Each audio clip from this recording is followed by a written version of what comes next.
Hello and welcome back to Logical Magic Examining Esoterica. Hey guys, today for you I have a super special surprise. On this, the full moon in Aquarius, you won't hear this on the date, but this is the date we're recording it. It's also Soulmate's Day. I have a love and relationship expert named Bethany Nicole with me. She's an author, she is a reader, and she is a relationship advisor. She's the person to talk to when you really want to know specifically about your love life. As anybody who's been listening for a little while knows, I focus on healing tarot, which helps people overcome their trauma, fix their childhood issues, their formative damage, their inner child healing, so that they can end up going forward and having really healthy, wonderful, loving relationships that aren't karmic any longer. And when you're no longer dealing with your karmic relationship issues, what you really want is somebody who knows how to guide you. She's also an astrologist, so she can help match you up with when things are particularly auspicious and what your chart shows you're trying to learn. Hey, Bethany, thank you so much for joining me today. How are you? I'm great. Thank you so much for having me. Bethany, how'd you get started in this? Oh, wow. I really kind of got started more in the intuitive development piece where I was, kind of training with a psychic and having a lot of these kind of intuitive insights. And I was working with people on relationships kind of that way. And then it sort of just evolved into I just had this love and interest in tarot.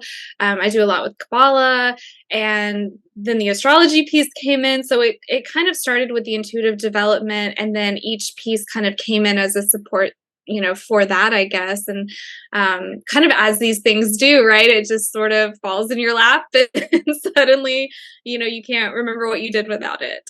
Exactly. We all find our path and are called to what our purpose is when we're in this particular field. And some people really do focus on love because, as I'm always telling my clients, if life is an 8-piece pie, then 2 pieces belong to your romantic life. 75% of your journey is all about your purpose, what you're here to learn, what you're here to unlearn sometimes. But when it's time for that delightful 25% that's just about finding people who we will really romantically resonate with. Although romantic love is not the only form of love, it's a very special form of love. And Bethany, how do you help guide people towards finding their best pairing or potentially even their divine partnership? Absolutely. Well, I'm sure as you've kind of seen too, I get a lot of people coming in with karmic relationships, karmic past, things that are kind of affecting their current love life scenario. So I also will look at their chart, kind of see where some of that may lie. I get kind of intuitive insights. I'll pull cards and we'll kind of see what's going on those levels too, right? And if we're moving forward into kind of past the karmic relationships, then I can kind of see, it can really go in phases, right? It could be something as simple as they're struggling with communication in relationships all the way to there's some sort of past life interference or karmic tie that's creating things. And so it really just kind of depends on what is presenting in front of me. I really never know what's going to come up when I sit with a client until we start getting into the reading. But on kind of the basic level, just looking at how different signs communicate, how they're compatible energetically, what issues could that bring up? What do they need out of relationships? Because I think, we think, oh, compatibility is just this one thing. And it's actually very different layers, right? There's conflict resolution. There's, what do you want as far as a love language? These are all kind of levels that we could get a little bit stuck on, but they can be kind of easy tweaks that are just learning to accept each other's communication styles all the way to there's some sort of karmic entanglement here that we have to start unraveling. Or I do a lot, especially too, in the realm of forgiveness and apologies. I work with a lot of people on that, and that's the title of my book, Apologies I Never Got. So I do a lot of work with that as well to kind of see what is going to help them create the love life they truly desire, because so often what they think they want maybe isn't their most authentic expression of their partnership. And when I talk about doing healing tarot, and like I always like I do relationship reading and love reading as well, but I always feel for my clients because I'm always looking for the hurdles that they have to clear or the karma they have to release. And so it like people have been getting readings from me for a while. When I'm reading for them, I'm like, I don't mind him. And for me, that's really, really high praise. And so I really wanted to have somebody on who really is focusing more on the romance of it all. And when you're talking about communication style in our early relationships and karmic relationships, which are a form of soulmates as well, we have more than one type of soulmate, which is something that a lot of people don't understand. We have healing soulmates, we have chaos storm soulmates, we have divine partnerships that are a very particular form of soulmate as well. And so in your early relationships, you're trying to resolve some issues left over potentially from past lives, but usually from the formative experience of your childhood that taught you how to approach others and how to approach yourself. And as I said, I really help people focus on things like complex post-traumatic stress disorder and post-traumatic stress disorder, because so many people do have it after difficult relationships. But when you've done your work, what do people need to know about going forward into love? What are the pitfalls around relationships that you perceive?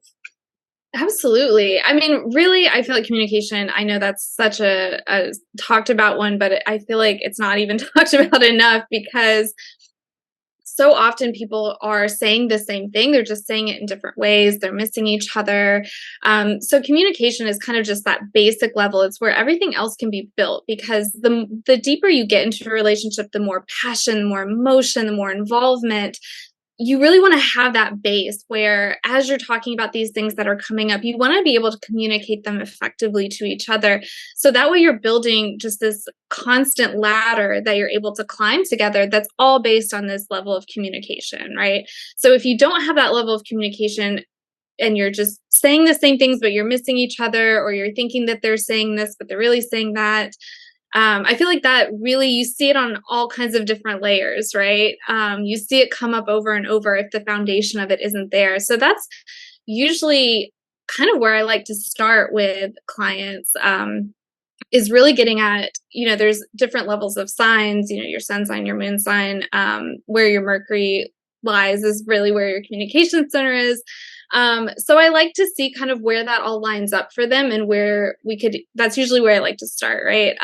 Because if you have, an Aries communicator versus, maybe a more Libra communicator, then you could kind of have some difficulty, even though you might be saying the same things. And so I really like to just sort of start there with them. And that's really the one I see come up over and over, because if you don't have that foundation and you're creating kind of these conflicts with each other, you can really create like a little ball of conflict that it's like you unravel it and it comes right back to the communication. But, it just sort of adds if you haven't really established that base. Well, and knowing yourself is the best first step for people, because people start out looking for the missing pieces of themselves in another person, and it never works out. And that's codependency. It's one of the things I help people heal from. But when you have healed, honest to goodness, there is a form of healthy love that it is pretty much beyond description the type of connection that you can truly have. You referred a little bit to people's charts and their alignment and how the planets help affect their communication style and some of the challenges that they face. Can you give me a small breakdown of what alignment really means in a chart? When we talk about that, what are we talking about? Yeah. So when we're talking about that in charts, I look at it kind of in three layers, right? So the first layer I look at when I'm looking at that level of compatibility is energetic, or I'm sorry, elemental, then energetic. So elemental is going to be just the basic fire, water, earth, air. Mhm. We can tell a lot from that, just how those elements interact on the earth plane, right? And so that's where I generally start, just baseline, elemental. And that really seems to help people. It's like, okay, so you're an air sign, you're a fire sign. So what do those elements look like on the earth plane? What do they do with each other? They can add to each other in a really beautiful way, or they can blow each other out, or they can suck up all the air in the room, if you put it in a glass or whatever. So you look at kind of that. And then I look at kind of the energetic piece. Like you have some of the faster moving signs, you have Gemini, you have Aries, you have people who are just go, go, go, let's go. And then you have kind of the slower moving earth signs. So you kind of look at that. And then I like to look again at the communication with just how they generally communicate.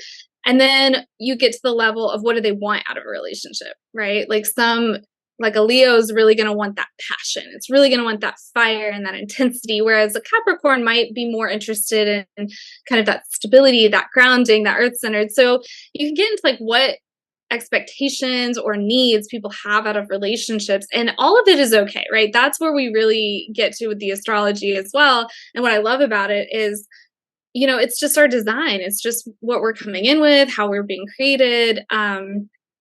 And what we want out of a relationship is okay. It's okay if our partner wants something different. It's okay if the person next door wants something different. It's okay. It's just, again, like you said, really getting to know yourself. So that's actually usually how I do my synastry readings is I'll take one person's chart with them, I take the other person's chart with them, and then I do the actual synastry reading where I'm looking at how they interact with each other. Because again, there can just be so many different little things that people want out of their relationship. For example, I always use this one as an example of, as an Aries, when there's something big going on in my life, I really like to have a partner that's very solution oriented, right? I also have my Mercury in Aries. So there's a lot of like fast moving communication. So in my partnerships, that's something I've learned along the way, and that astrology helped me to learn, is that when I'm in a situation that's, big or chaotic, like I want a partner who's going to sit with me and help me solution base it out versus, I had a partner who was a Libra, and I was going through this big chaotic time, and he was like, "Oh, I just wish I could give you a hug." And to me, I was like, that is sweet, but so unhelpful. Like, and so, but I'm in very some solution oriented, so I know what you mean. It's like, oh, solution, that's adorable. I have teddy bears for that. We need to solve this. right, So, and that's, that's the practicality of, technically I'm an earth sign, but I always show up as being fire dominant in every form of reading. Hey, when we're talking about that, are there signs that you believe are incompatible, and what are they? So I do a lot of my astrology through kind of a Kabbalistic lens. So Kabbalistically, there are elements that they say fire and water are not capable of creating that relationship. I differ a little bit from that. I think that we have a lot of free will in our relationships, and I think there are ways you could, yes, patch something together. Now, will you like the result that you've created? That's up to you, right? Like, yes, we could look at charts, we could say this, we could get you to communicate this way, we could bend you in half, we could tie you up, like we could do all these things to make you guys compatible. But then the question is going to be, is that what you genuinely want? So are there more signs that are just naturally compatible? Absolutely. Are there signs that are much more difficult to pair? Yes. Are there some that they say completely you just aren't going to make it? Yes. Different fields of astrology say that.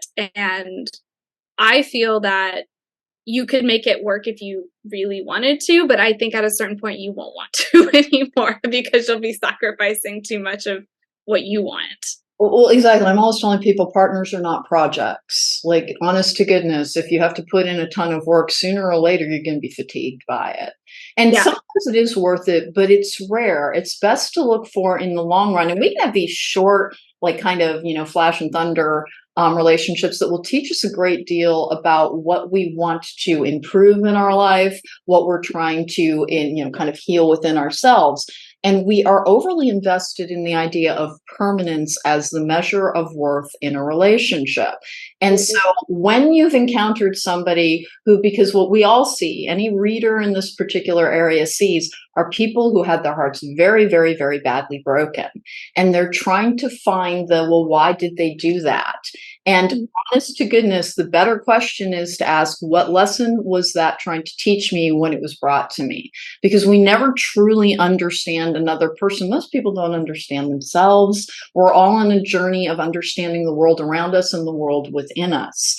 And one of the things that can kind of shine a flashlight into that area of our souls is relationship, is the people that we fall in love with.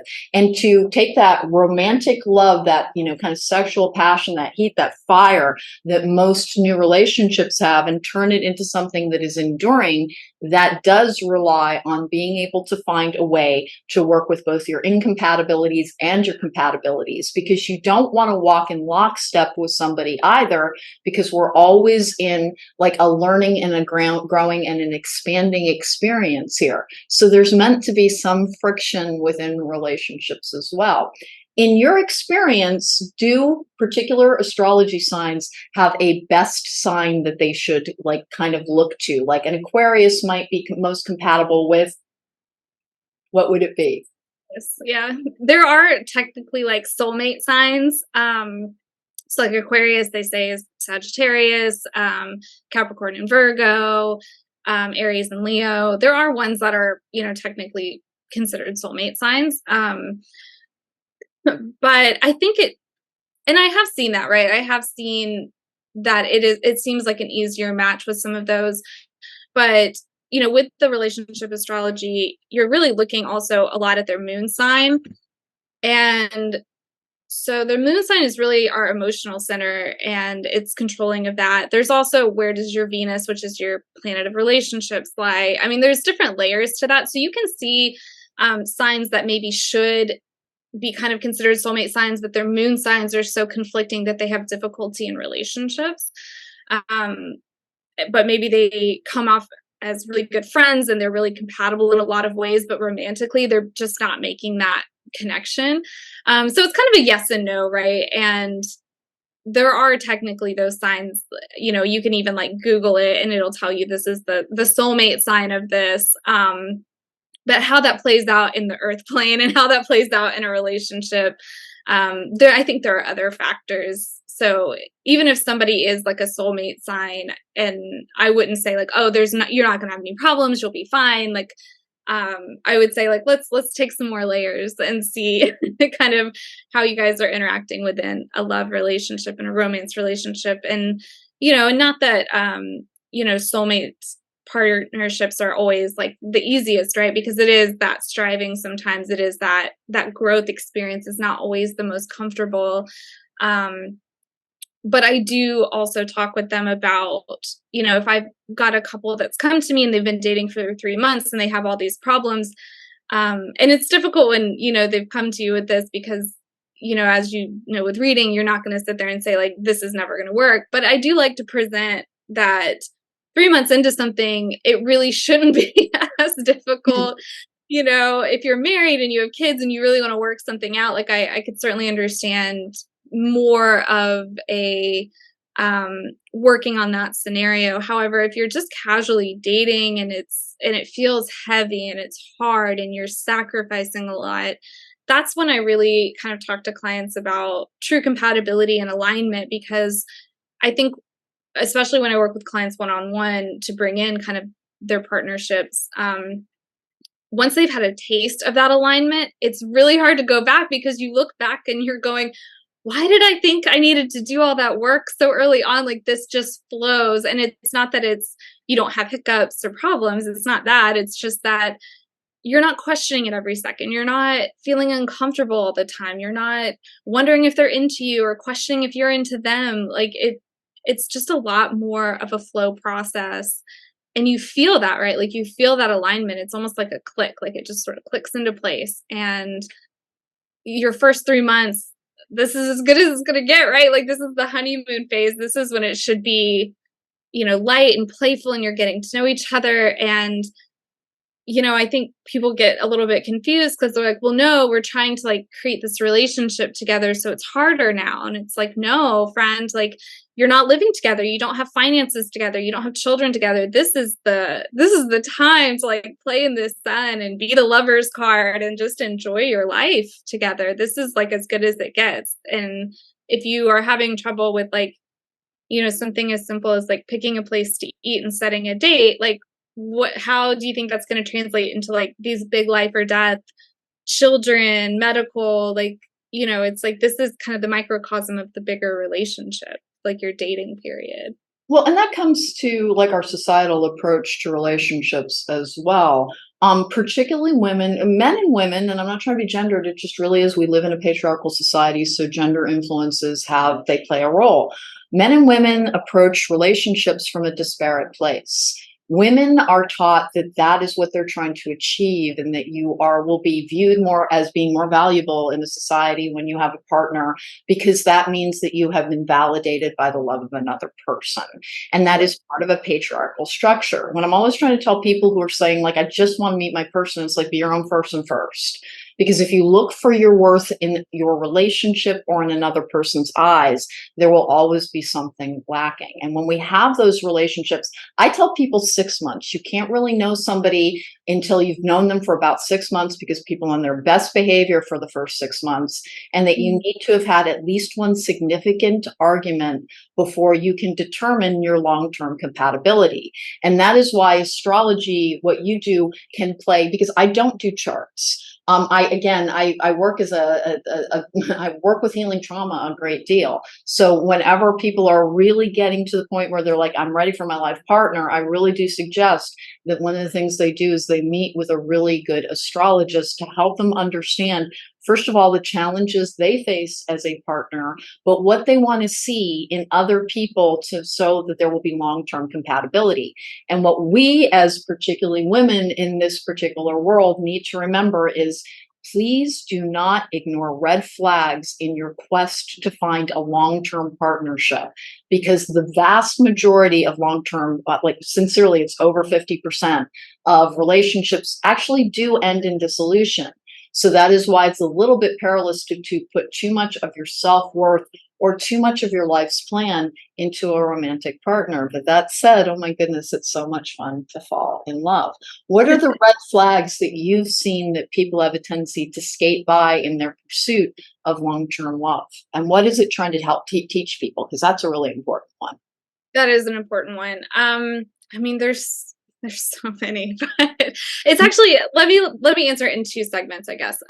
So yeah, the red flags that I see a lot of would definitely just be the even basic compatibility, where they're like, oh well, they really like to do things this way and I like to do things that way, but that's okay. And it's like, is it though? Like 10 years down the road, is this really what you want to do?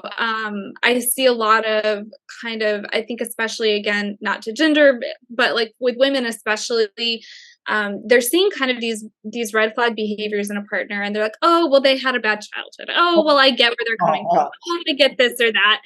And it's like, you can have empathy without including this person in your relationship, right? Like without getting into this situation with them. Like you can have empathy for what they've been through, for what they're going through, whatever it is. That doesn't mean you have to date them. That doesn't mean you have to include what they're going through in your world. And also, self-work should be a green flag for you. Like if they're actively in therapy or working with someone, that's kind of a different scenario than someone who's just sitting on the first date telling you how they're really scared about partners cheating because their ex cheated, and look at all the people they cheated with and just all these different things. But you'll see, again, not to gender it, but you do see a lot with women who will say like, oh, well, I feel so bad for him because his partner cheated. So I want to show him, how good of a partner I am. It's like, that's actually a red flag. Like, Giant red flag. It's a giant red flag.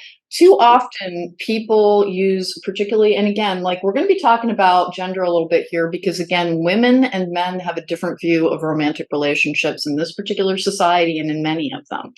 And women have a tendency to want to nurture and heal partners in a way that will not be sustainable. The very things that you think of as engendering kind of that empathetic, that compassionate response may be the very thing 8 years down the road that you have utter contempt for.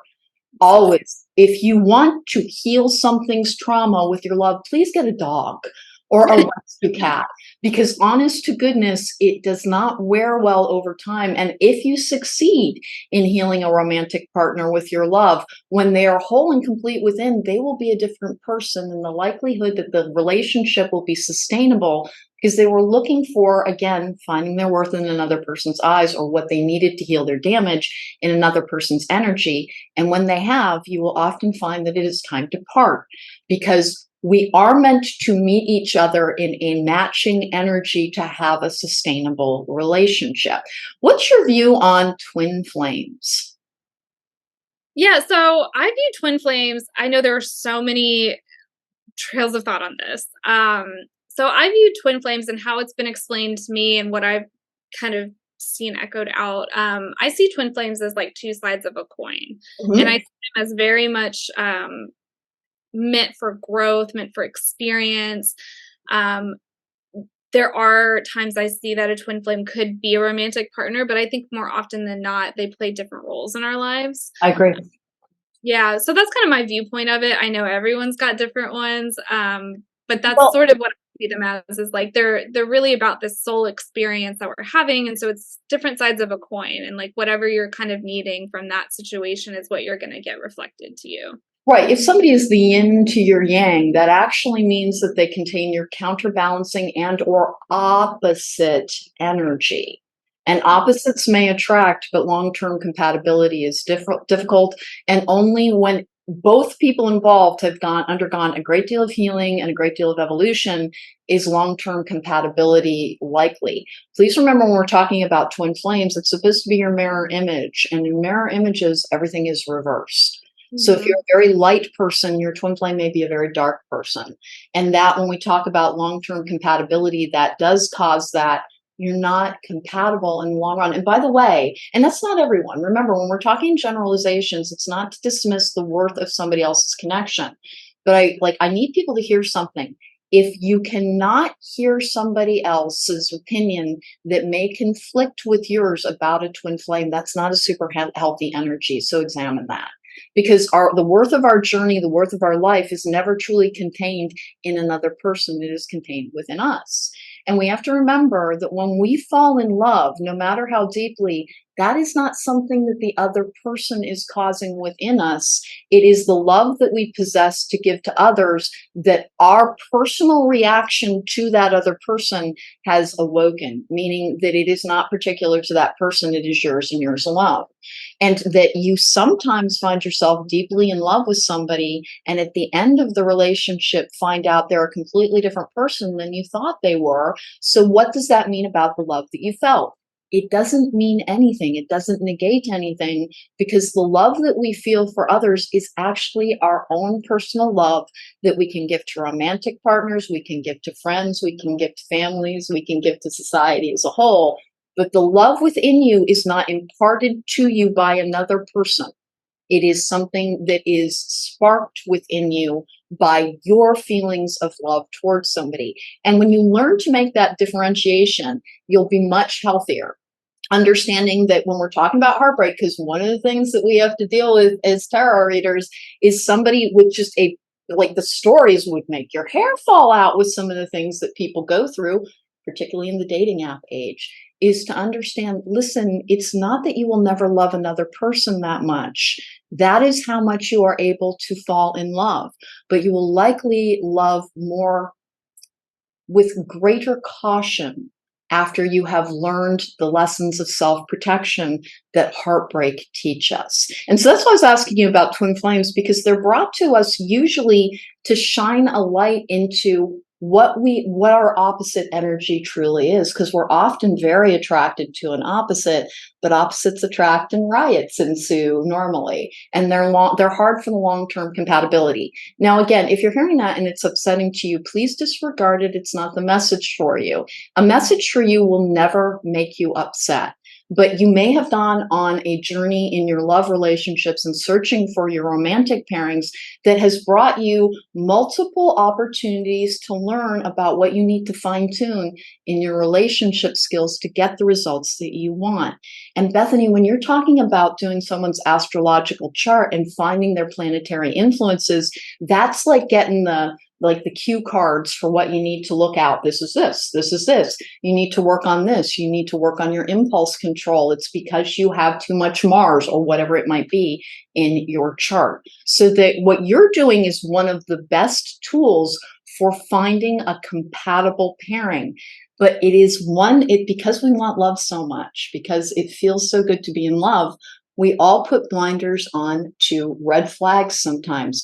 How do you help people heal from their karmic relationships or the karmic partnerships that are brought to us to help us learn those lessons? Absolutely. I mean, there's a variety of healing tools that I use, but one of the biggest ones I usually work with is just very basic. It's just a perspective shift, right? It's just working with them to help them understand um that karmically speaking, because they'll have this really intense relationship and they're like, I was so in love with this person, and I kind of work with them on, but you would need to be, in order to learn the lesson, you would need to have this connection that feels almost otherworldly, because otherwise, if you weren't that into them and they were acting this way, you would have walked away, right? So you can have a really strong karmic connection with someone who is simply there to teach you something. So it could be learning to walk away when something doesn't serve you. It could be learning to put up a boundary. It could be choosing yourself over partnership, because maybe, in a past life you did it the other way and you stayed in this terrible relationship and never got to fulfill your own goals. And I will say, as the collective right now, the North Node is in Aries. And so we're seeing a lot of that. I'm seeing a lot of that in my practice. I'm sure you're seeing it in yours, where we're learning to kind of not put ourselves first, I guess, but, put our goals out in the front and really manifest and do things, finding our own self worth and finding our own process, and then bringing in the partnership from that place. Versus the Libra, where the South Node is more, which is kind of our past, right? Like the North Node is like our North Star, the South Node is like where we've been. That would be more of like building a relationship together, building partnership and life goals as a pair. And not that Aries doesn't do that to some extent, but I work with a lot of Aries. I'm in Aries, and that is just the way they manifest partnerships most of the time, is that they will kind of get to where they want to be with goals and life and pursuit and self-worth, and then they bring in their partnership. That's a very Aries way to manifest a relationship, and a lot of people are emulating that because of where the North Node is lying. And I think just maybe where we're being pulled to as a society, right? Like we're watching, people get married later and later, they choose to have children later and later. They're waiting until they're more established in who they are and then calling in their partner. And so I think we're seeing a lot more of that. And that perspective shift, I think, is really helpful for people to understand, like, it's not about what this person did or said. It's the lesson. What is the lesson? What can you take from that? And yes, you had this strong connection for them. You would have to, in order to learn this lesson.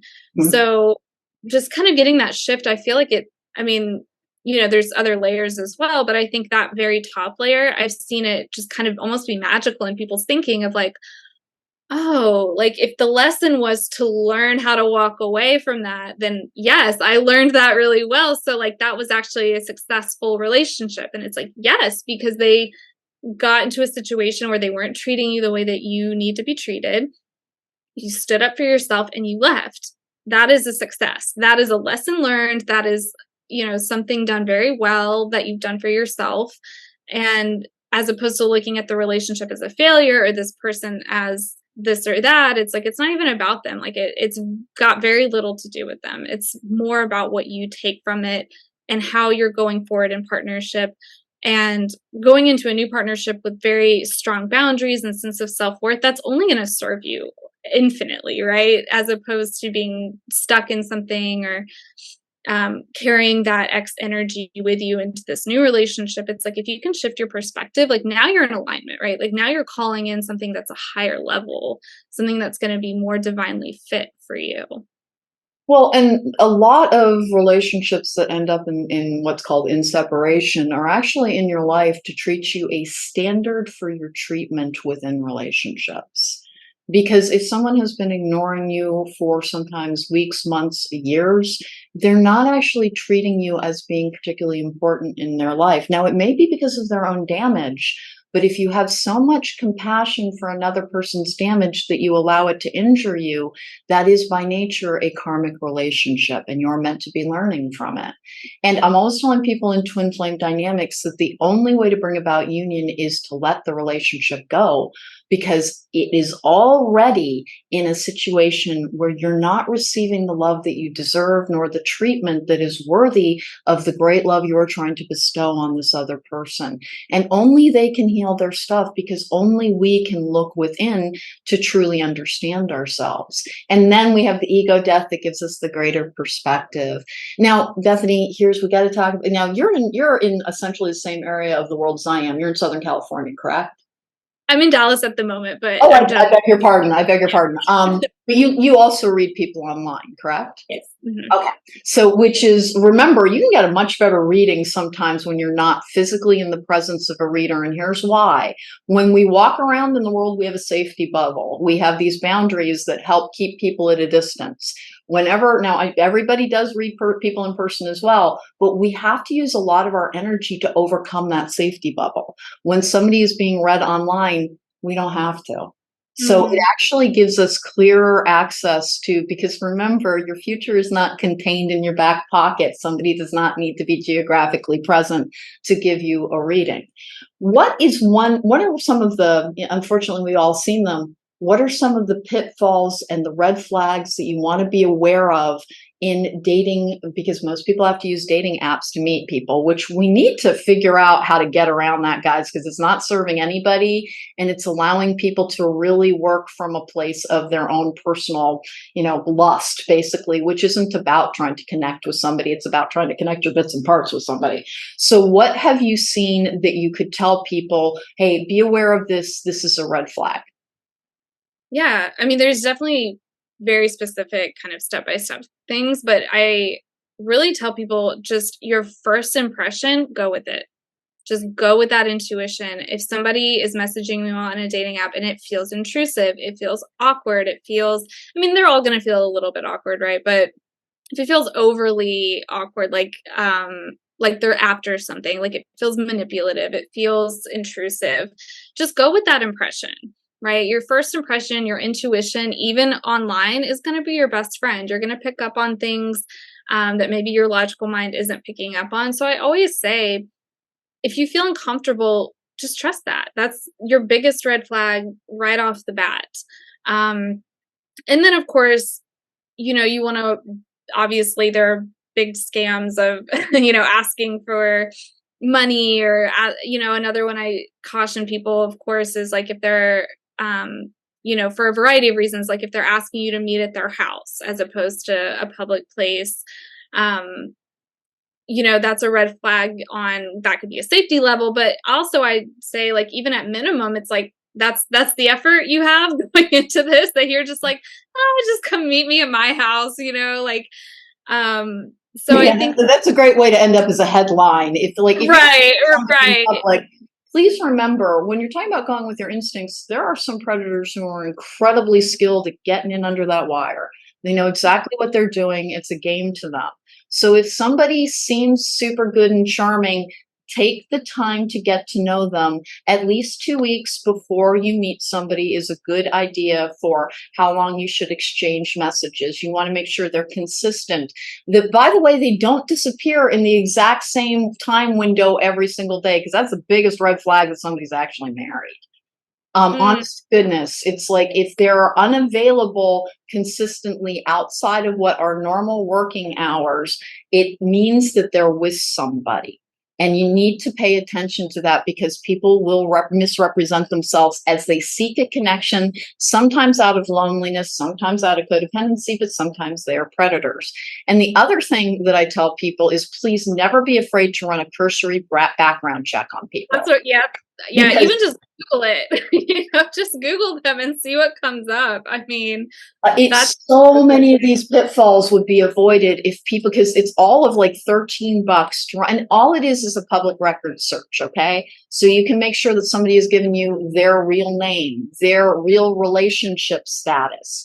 It's not about finding out their address or being intrusive. You're not trying to find out their network. You're trying to make sure they don't have a family stashed away in Arkansas or something, which it's not unusual at this stage for people to do that. So you have to approach online dating and dating apps with, like you're approaching sex with a stranger. You want to make sure you have a condom to keep you safe.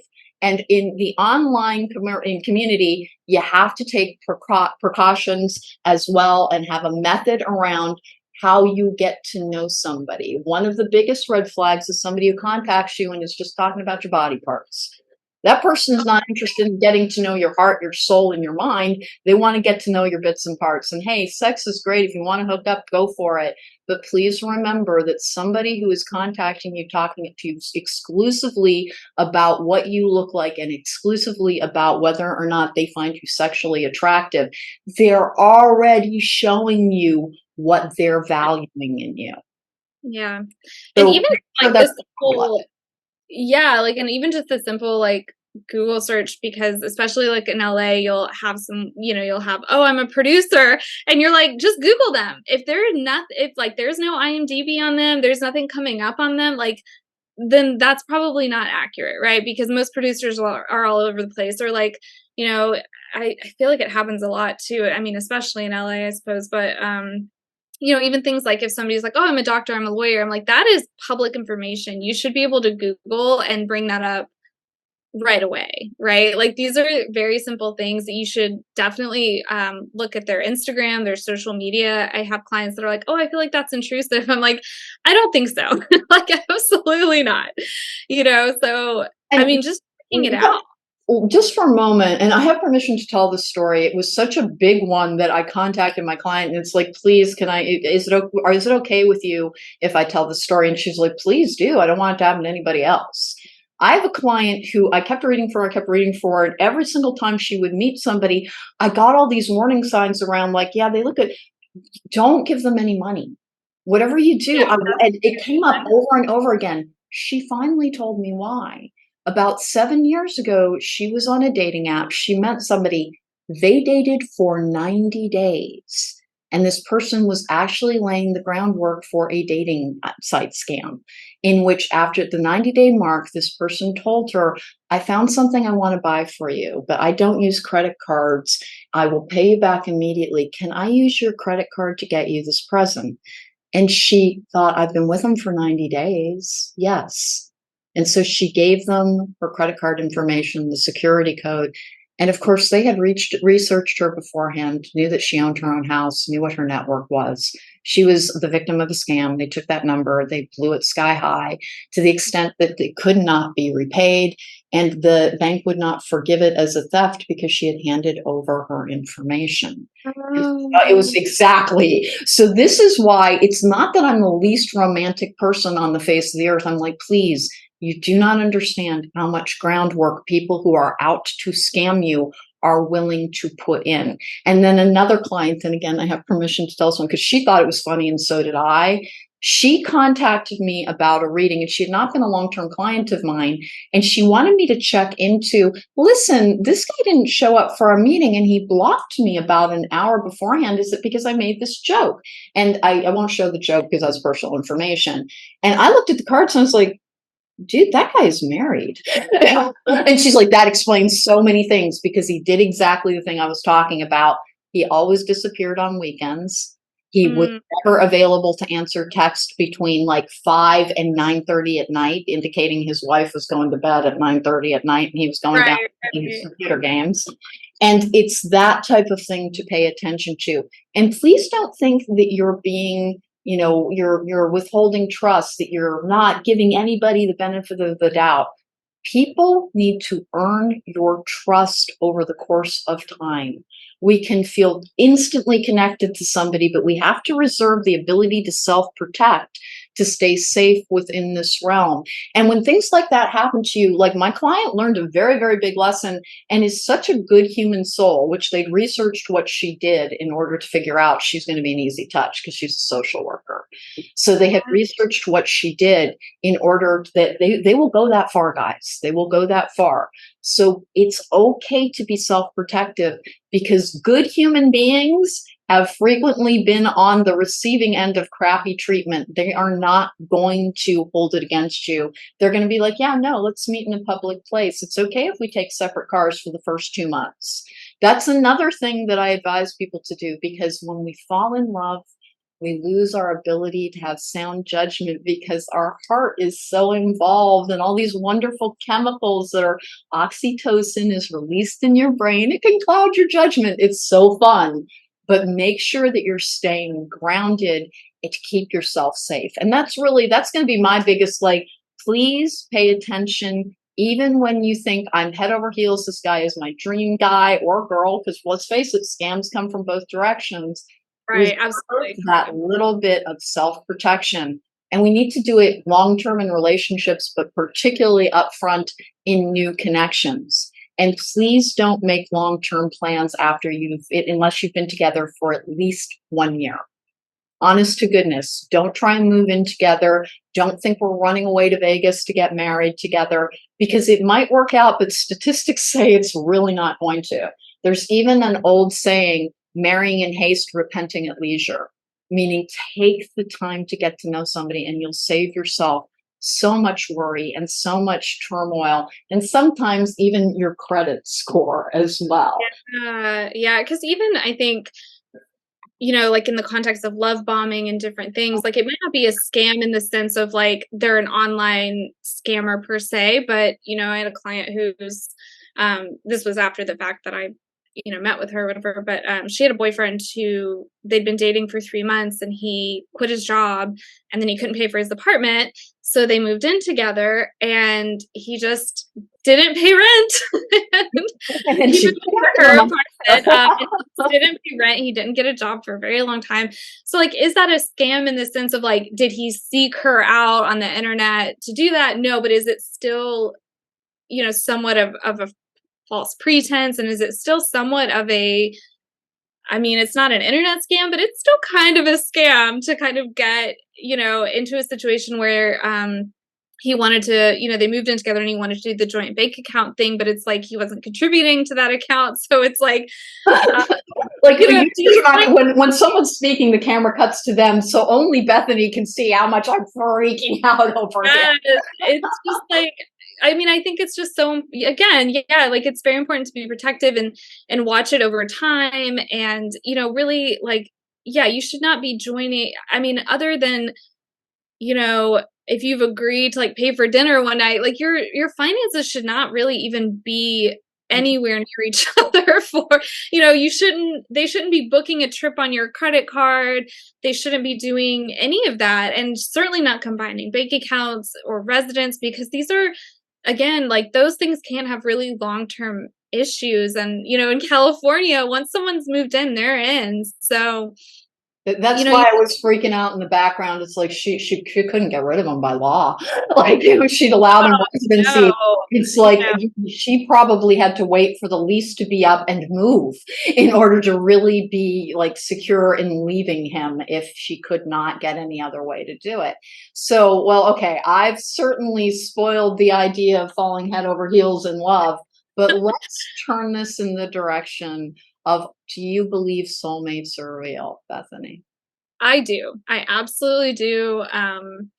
I really do believe that. I don't know that we meet up with them every single lifetime in the same ways, but I think that we are truly are our best selves in partnership. I think that when it's the right partner, it really can be magical, and not just in the sense of, your life is fixed or whatever, but your life is energetic, it's improved, there's synastry. It should be the same energetic of like when you're, really creating something cool with a business partner or a friend. You guys have this new idea and you're really excited and you're building off each other. And like, to me, that's what the real soulmate partnerships, what our best partnerships really should feel like. They should be, you're helping each other fulfill the mission or your goals or whatever, phrasing you want to use. And it should be that kind of excitement. And yes, there should absolutely be stability. As an Aries, that's something I've had to learn in my own relationships, that the fire, the passion, the excitement has to have a solid base, or it doesn't last, right? Or it can be very chaotic. So yes, there should be a sense of home and safety and security, but also remembering that someone treating you well is also our minimum standard, right? That should be our minimum standard, and we're building from there. So yes, I do believe that we really thrive in in healthy and aligned partnerships, I think we can really build a lot of beautiful things from that. I mean, both internally within the relationship and in our lives, right? I think we can really create some beautiful things from that. But and that's why I'm such a believer in getting the alignment and the healing of the past and working with our inner children and our exiles and our shadow and all of the things to get us firing on all cylinders so that we can bring in that beautiful partnership. And because I think that's what we all absolutely deserve. I think we absolutely thrive in that. And, I don't think there's anyone who's like, well, you get less of a soulmate, you get less of this. No, we all deserve this absolutely beautiful connection with our perfect partner. And one of because I believe in soulmates too, and I do believe in romantic love. I always tell people, please don't look to another person to make you happy if you're not happy already, because it Mhm. will be temporary. And also, it's like handing your happiness to another person, going, "Here, you have control over this. I don't." Right. If you are happy by yourself, meaning that you find worth in your life, you find worth in your experience, you find interest and excitement as you are, you're ready to find your human. You're ready to find the person who you have to reach your first destination of knowing self. And then the rest of your journey is about trying to have that individuality, having that, basically consciousness of your own worth and your own journey and the lessons that you are learning. But then you meet the person who's meant to walk beside you on your journey. And I do believe that unless you, and some people do choose lifetimes, by the way, where that's not going to be their focus, where they're Mhm. here to learn about service to others or hedonistic experience or the pitfalls of greed is another lifetime that people will choose difficult lifetimes to learn harsh lessons because we invest deeply in the idea of suffering. But our souls are like, this is temporary and it's worth the lesson, so I can carry it forward into the next lifetime where I will be fully integrated and I will have everything. So understand that, because there's going to be people who are like, it just has never had that much pull over me. You don't need to correct that. You're not trying to heal something. You may simply be here to do a different thing. But if Exactly. romantic love has always called out to you, do your own work first. And then you meet with somebody like Bethany Nicole in order to try and read the signs correctly, take the right steps to find the best partnership to accompany you on your earthly journey for as long as it's meant to be there. And whereas there are different forms of love and we can't quantify nor qualify them, romantic love is different from familial love, from love of life, from love of your pets, from love of your friends as well. It lights you up and accesses parts of you that were put there by a divine force. And they're usually not left there to be dusty and have cobwebs on them. They're there for a reason. And if you haven't opened that particular door in the spiritual house that is you, it's because you're still cleaning out the closets in the other rooms first. But once you do, then that doorway will be available to you. And what lies on the other side of that is magic. Real love, real romantic love, real connection, real soulmates. It's not that it will always be easy, but you will be able to tell that you have a connection with this person that truly transcends the mundane, that truly transcends the idea that it's where you bump into the idea of unconditional love in romantic love, but withhold it until you're whole within, because unconditional love in the wrong hands can turn into a smokescreen for abuse.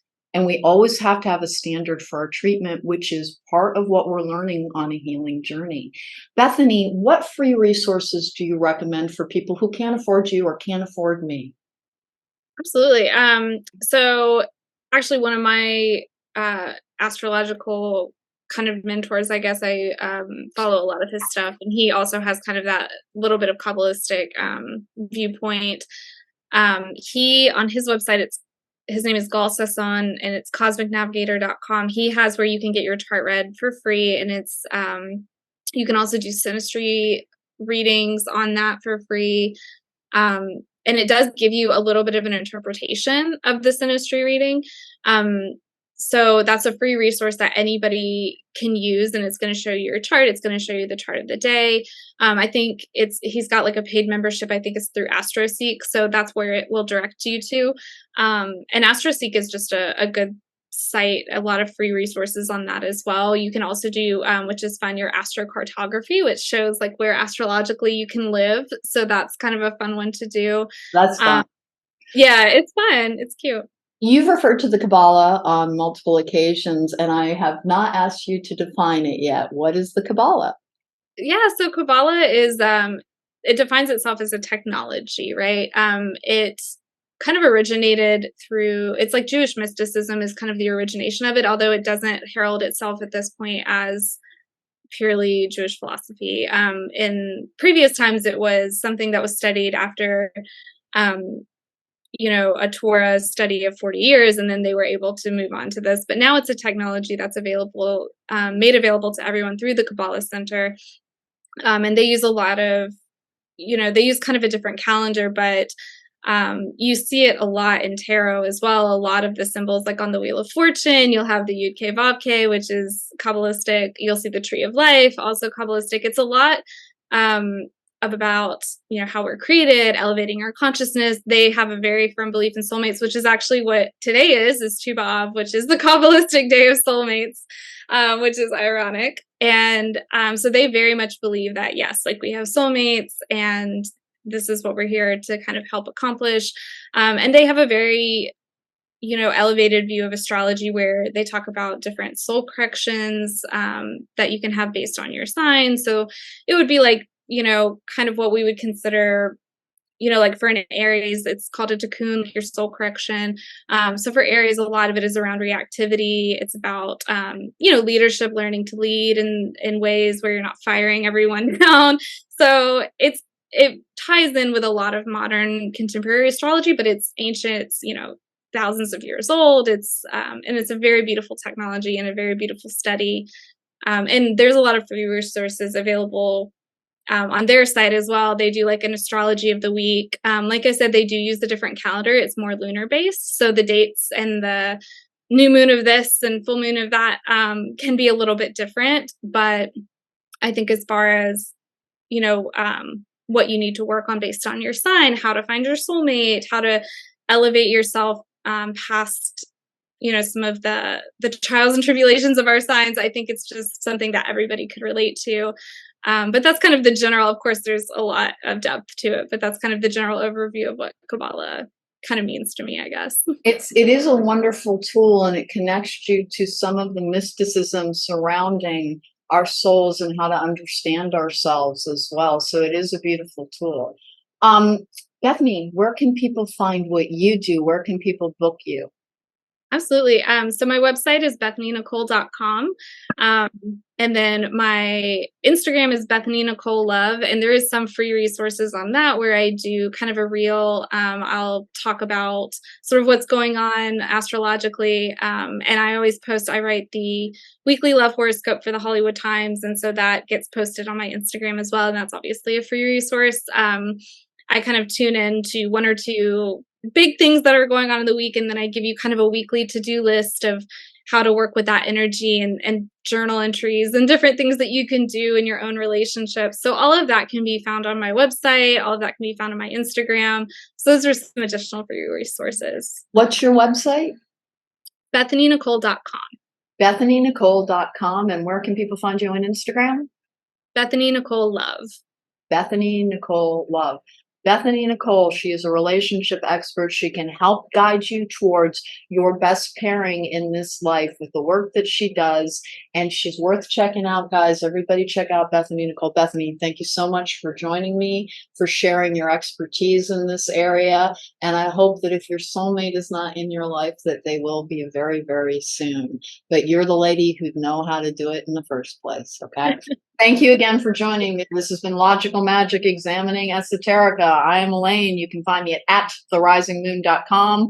I have a YouTube channel called Cronecast at The Rising Moon. And of course, this is Logical Magic Examining Esoterica, where we talk about how to heal your trauma so that you can help find your best love, your soulmate, and your best pairing within this lifetime. Take care, be well, and live magically.